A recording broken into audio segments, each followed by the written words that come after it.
नमस्कार, बिहार तक में आपका स्वागत है और मैं हूं सुजीत। सुप्रीम कोर्ट ने एक बड़े ही गंभीर मुद्दे पर अपनी टिप्पणी की है।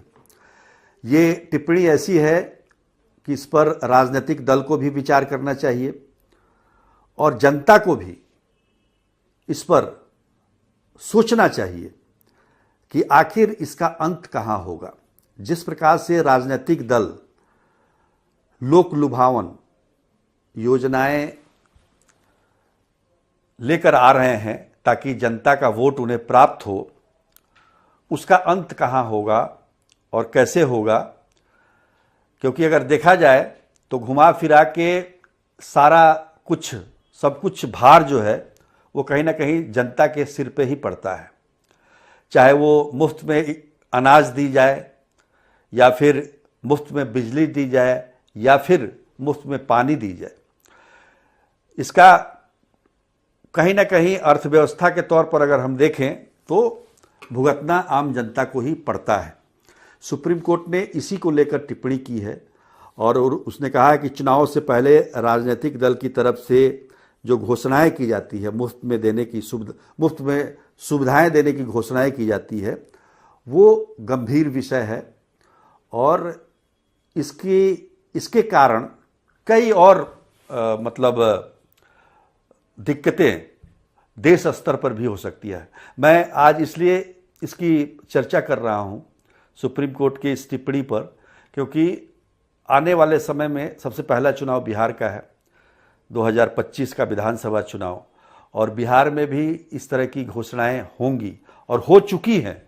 आरजेडी ने तो पहले ही इसकी घोषणा कर दी है कि अगर उनकी सरकार आती है तो 200 यूनिट बिजली वो फ्री देंगे, 500 रुपये में सिलेंडर देंगे और माई बहन मान योजना के तहत 2100 रुपया महिलाओं को, माफ कीजिएगा 2500 रुपया महिलाओं को प्रति महीना दिया जाएगा। तो ये घोषणा आरजेडी की तरफ से हो चुकी है। साथ में नौकरी देने का और तमाम तरह की घोषणाएं तो होती ही हैं। पिछली बार भी आरजेडी ने 25 लाख नौकरी देने की घोषणा, 10 लाख नौकरी देने की घोषणा की थी। अब एनडीए इस पर क्या इन घोषणाओं को लेकर क्या इनकी प्रतिक्रिया होती है, क्या इससे ज़्यादा बढ़ के देते हैं या कम देते हैं, ये देखना होगा। लेकिन अगर आप तुलना करें तो पिछले 3 चुनाव का जो कि 4-5 महीने के अंदर में जो चुनाव हुए हैं देश में, उसकी हम चर्चा करें। जैसे कि महाराष्ट्र में चुनाव हुए, झारखंड में हुए, दिल्ली में हुए। महाराष्ट्र में भी इसी प्रकार से रेवड़ियाँ बांटी गई सभी पार्टियों के द्वारा, चाहे वो महाविकास अघाड़ी हो या महायुति हो, सब ने अपनी अपनी तरफ से घोषणाएं की हैं। जैसे कि महाराष्ट्र में महाविकास अघाड़ी ने जो वादा किया था उसमें हर परिवार को 3 लाख रुपये मदद देने की बात कही थी। महालक्ष्मी योजना के तहत से 3000 रुपये प्रति माह महिलाओं को देने की बात, 25 लाख का स्वास्थ्य बीमा। हालांकि ये इन घोषणाओं के बावजूद बीजेपी यानी कि महायुति वहां से विजयी हुई, जिसने 2100 रुपया लाडली बहन योजना के तहत देने की घोषणा की थी, 25 लाख नौकरी देने की घोषणा की है, किसानों का कर्ज माफ करने को कहा है और बिजली बिल में 30% की कमी करने का वादा भी किया है। और कम आय वाले जो ये हैं उनको भी मुफ्त में राशन देने की बात की गई है, जो परिवार हैं उनको। उसी प्रकार से अगर देखें तो झारखंड में भी मैया योजना के तहत 2500 रुपया की घोषणा की थी जेएमएम ने, जो महागठबंधन है। 7 किलो प्रति व्यक्ति अनाज देने की घोषणा हो चुकी है। 450 रुपये में गैस सिलेंडर देने की घोषणा हो गई है।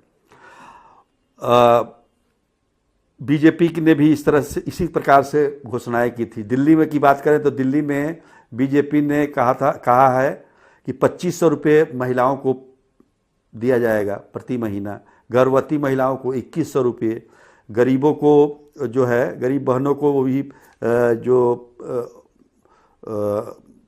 500 रुपये में गैस सिलेंडर। और उसके बाद बीजेपी ने कहा था कि आम आदमी पार्टी की जो सरकार मुफ्त में बिजली और पानी दे रही है वो योजना भी वो देंगे। हालांकि बीजेपी को इसमें सफलता मिल गई है। दिल्ली में बीजेपी को, महाराष्ट्र में मतलब महायुति बीजेपी ही है, झारखंड में महागठबंधन है। अब ये देखना होगा कि ये अपनी घोषणाओं पर कितने खरे उतरते हैं। अगर यूँ हम बात करें तो महाराष्ट्र में महाविकास आघाड़ी ने ज़्यादा सुविधा देने की बात की थी जनता को, लेकिन जनता ने चुना महायुति को ही। तो खैर ये तो बाद की बात है, लेकिन ये जांच करना जरूरी है कि ये जनता का जो वादा है, जनता को जो इन्होंने आश्वासन दिया था, जो वादे किए थे, वो उसकी पूर्ति हो रही है कि नहीं हो रही है, इसको भी जांचने की ज़रूरत है। लेकिन इसका अंत क्या है? अब देखिए, केंद्र सरकार के द्वारा 5 किलो अनाज देने का जो सिलसिला है वो अभी तक जारी है। वो पहले शुरुआत में कुछ दिनों के लिए था, लेकिन कोरोना के बाद से लगातार ये चलता ही आ रहा है। तो सवाल है कि इसका अंत कहाँ तक जाएगा। और ये भी माना जा रहा है कि चुनाव में एक तरह से ये कहीं मान के चलें रिश्वत तो नहीं है जो वोटरों को दिया जा रहा है, ये भी कहा जाता है विपक्ष के द्वारा।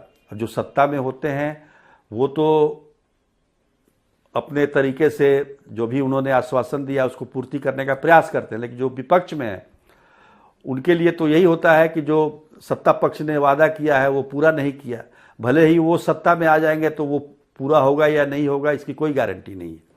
लेकिन लोगों को इस प्रकार से लोक लुभावन योजना के तहत लुभाने की कोशिश, अपनी ओर आकर्षित करने की कोशिश लगातार चल रही है और सुप्रीम कोर्ट ने इसी को लेकर नाराजगी जाहिर की है। अब सरकार के द्वारा गरीबी उन्मूलन कार्यक्रम पता नहीं कब से चल रहा है, लेकिन अभी तक गरीबी उन्मूलन हुआ नहीं है। लेकिन दूसरी समस्या क्या आ रही है? सबसे बड़ी समस्या ये आ रही है, खासतौर पर बिहार में, बिहार जैसे राज्य में, हालांकि महाराष्ट्र में भी ये समस्या शुरू हो गई है कि मुफ्त में अगर कुछ मिलता है तो फिर लोग काम करना छोड़ देते हैं। तो एक तरह से जो हम कह सकते हैं अकर्मण्यता, जो काम न करने की जो प्रवृत्ति है वो बढ़ रही है, जो किसी भी राष्ट्र के लिए ठीक नहीं है। और सुप्रीम कोर्ट ने इसी बात को लेकर मुद्दा उठाया है।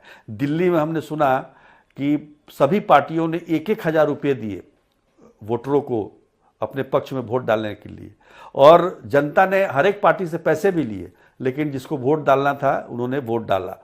तो निश्चित तौर पर इसका कहीं ना कहीं अंत होना चाहिए। और जिस प्रकार से ये घोषणाएं हो रही हैं उसका भार कहीं ना कहीं जनता के सिर पे ही होता है, उसी को टैक्स देना पड़ता है। और जो मध्यम वर्ग है वो सबसे ज़्यादा पिसता है इसमें, जैसा कि अर्थशास्त्री बताते हैं।